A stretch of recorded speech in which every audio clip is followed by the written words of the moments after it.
इस सवाल में देखो क्या है, ये कॉनिकल शेप की फनल है, ठीक है।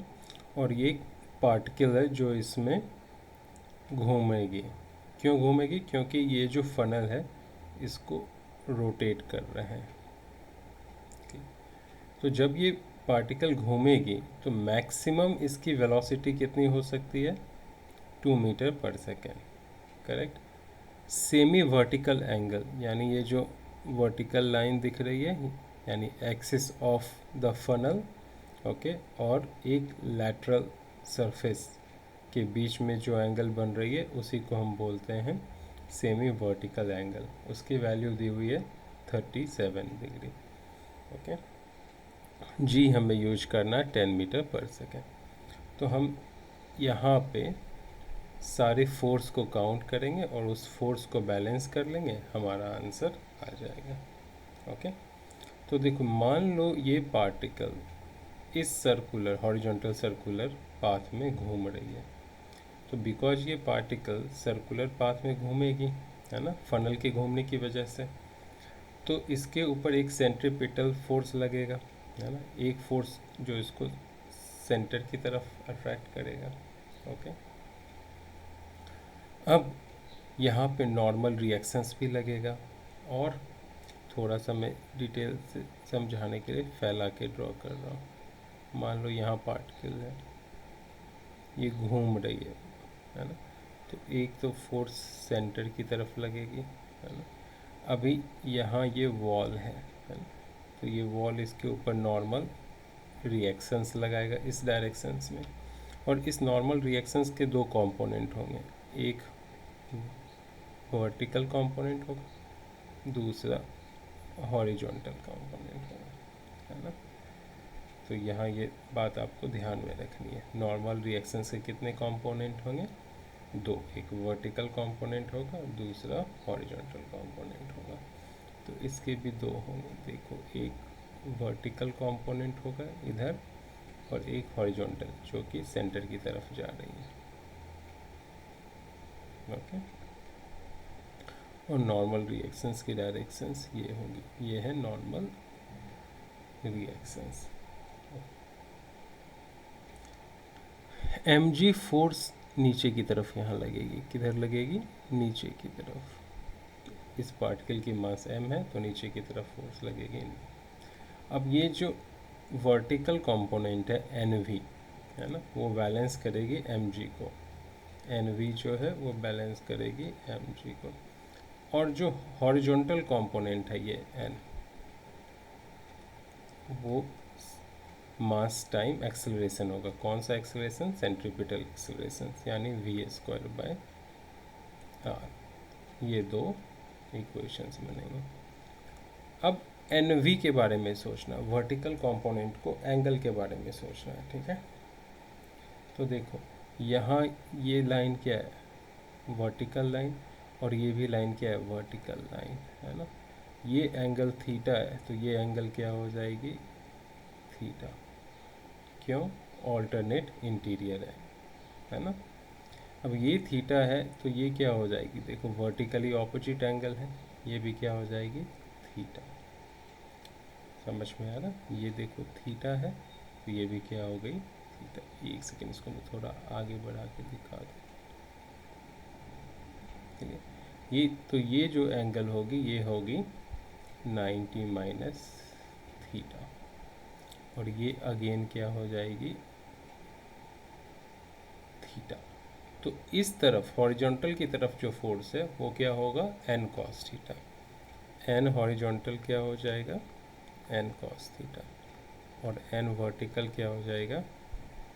n sin theta. यही पुट कर देनी है।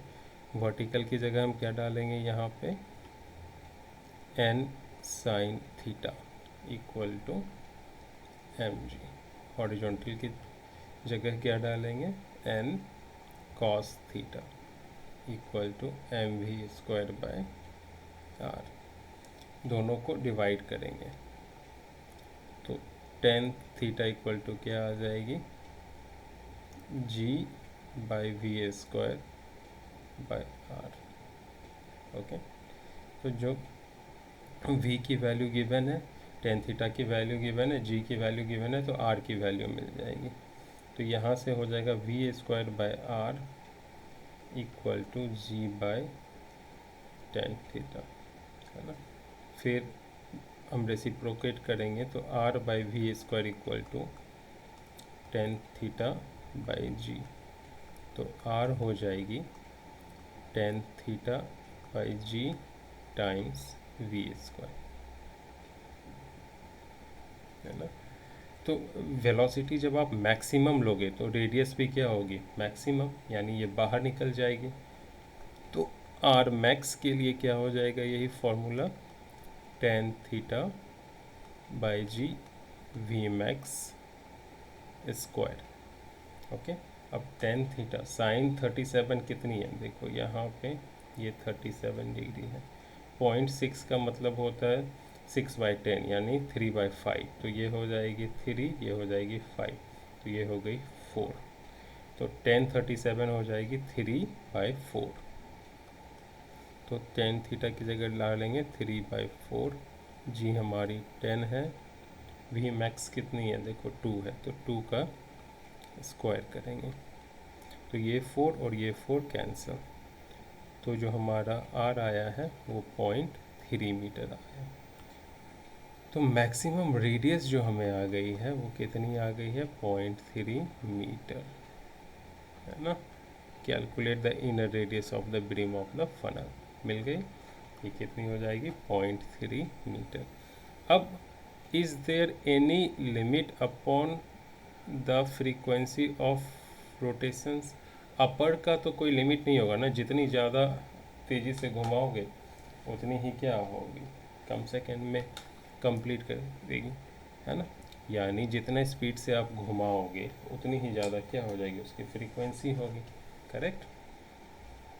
फ्रीक्वेंसी क्या होता है, number of oscillation, number of मतलब कह लो ऑसिलेशंस पर सेकेंड, है ना। एक सेकेंड में कितनी ऑसिलेशंस, एक सेकेंड में कितनी साइकिल, क्लियर है। अगर एक सेकेंड में ज़्यादा साइकिल कंप्लीट करोगे तो फ्रीक्वेंसी क्या होगा, ज़्यादा होगा। जितनी तेज़ी से इस फनल को रोटेट करोगी उतनी ही ज़्यादा इसकी फ्रीक्वेंसी होगी। तो अपर फ्रीक्वेंसी की तो कोई लिमिट होगी नहीं, लोअर फ्रीक्वेंसी की लिमिट होगी और वो जीरो होगा, मतलब घुमाओ ही नहीं, है ना। तो लोअर फ्रीक्वेंसी की लिमिट होगी, अपर फ्रीक्वेंसी की लिमिट नहीं होगी। अब ध्यान देना है फ्रीक्वेंसी होता क्या, देखो टाइम पीरियड होता है डिस्टेंस अपॉन स्पीड, यानी 2 pi R max upon V max, ये है टाइम पीरियड। तो फ्रीक्वेंसी इसका just opposite V max upon 2 pi R max, तो बस पुट कर देना, वी मैक्स कितनी है 2 है, 2 पाई आर मैक्स हमारी आई है 0.3, है ना।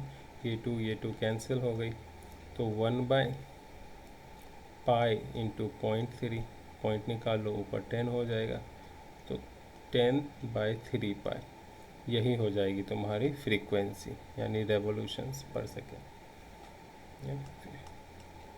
फ्रीक्वेंसी को सेकेंड इनवर्स से भी डिनोट करते हैं, तो यही हो जाएगा आंसर 10/3 पाई। इस सवाल में देखो एक फ्लाईव्हील है, ओके, और ये इस फ्लाईव्हील की एक्सिस है। ये फ्लाईव्हील, ये जो फ्लाईव्हील है अपने एक्सिस के अबाउट रोटेट कर रही है, और उसकी एंगुलर स्पीड जो है वो 1200 आरपीएम है, करेक्ट। और मास जो है इस फ्लाईव्हील की 20 केजी है। हमें निकालना है काइनेटिक एनर्जी, क्या होगी इस फ्लाई व्हील की।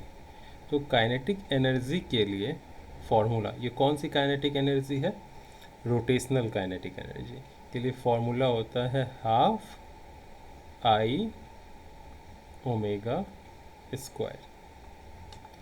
अब देखो मोमेंट ऑफ इनर्शिया कैसे निकालेंगे, तो जो मोमेंट ऑफ इनर्शिया होती है डिस्क की, है ना, अबाउट द एक्सिस, वो क्या हो जाएगा, वो होगा half M R square,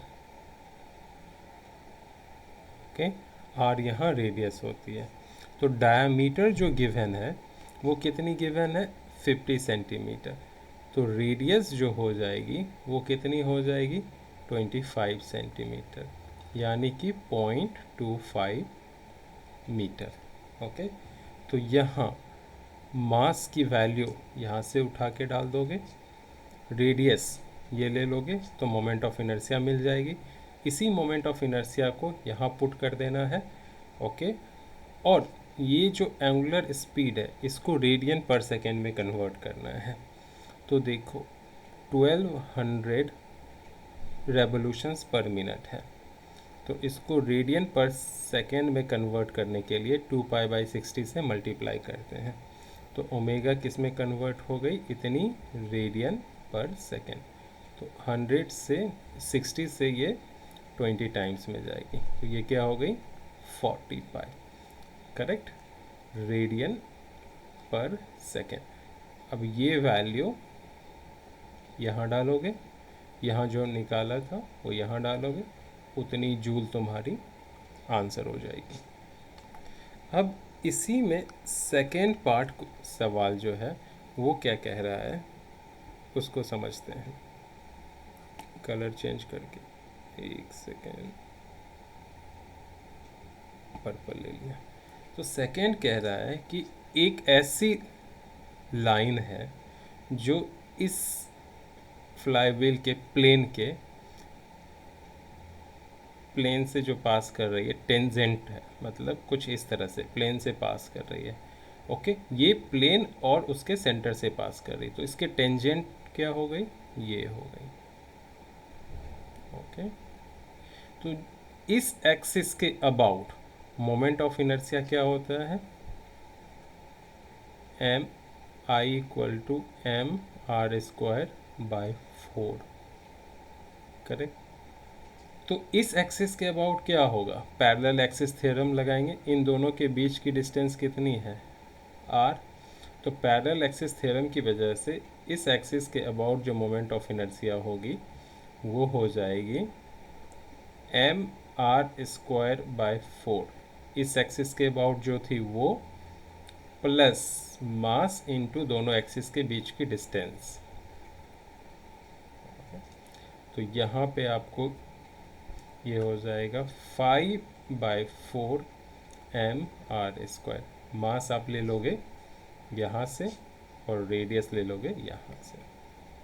correct, अब पैरेलल एक्सिस थ्योरम क्या है उसको लर्न कर लो।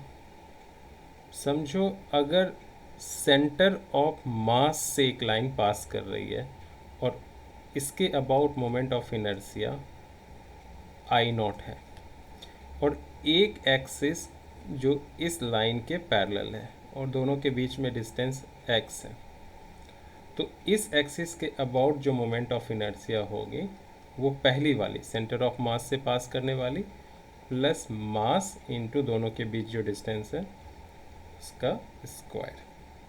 क्लियर, यही है पैरेलल एक्सिस थ्योरम।